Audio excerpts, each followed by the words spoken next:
ఎవరు చేయట్లా.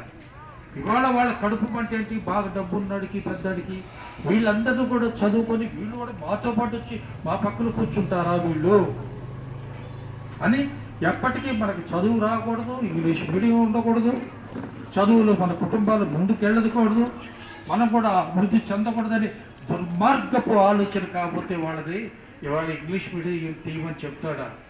ఇవాళ ఇంగ్లీష్ మీడియం మన పిల్లలు ఇవాళ బయటికి వెళ్ళిన వాళ్ళు ఉన్నారు, మన ఈ ప్రాంతం నుంచి కూడా ఉన్నారు, అమెరికా వెళ్ళిన వాళ్ళు ఉన్నారు, ఇటలీ వాళ్ళు వెళ్ళిన వాళ్ళు ఉన్నారు, జపాన్ ఉన్నారు, ఆస్ట్రేలియా వెళ్ళిన వాళ్ళు ఉన్నారు, ఈ ప్రాంతం నుంచి వెళ్ళిన వాళ్ళు ఉన్నారు పిల్లలు. రేపు ఇంకా వెళ్ళిపోతున్నారు.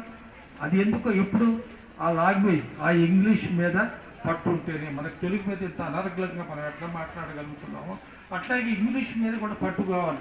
వాళ్ళ పెద్ద పెద్ద స్కూళ్ళకి మనం కూడా చాలామంది కాన్వెంట్లకు పంపిస్తున్నారు, ఇక్కడి నుంచి ఎక్కువ డబ్బు పెట్టి పంపిస్తున్నారు. ఎందుకు? అక్కడ ఇంగ్లీష్ వస్తుంది, నాలుగు ఒక పద్ధతి వస్తుంది.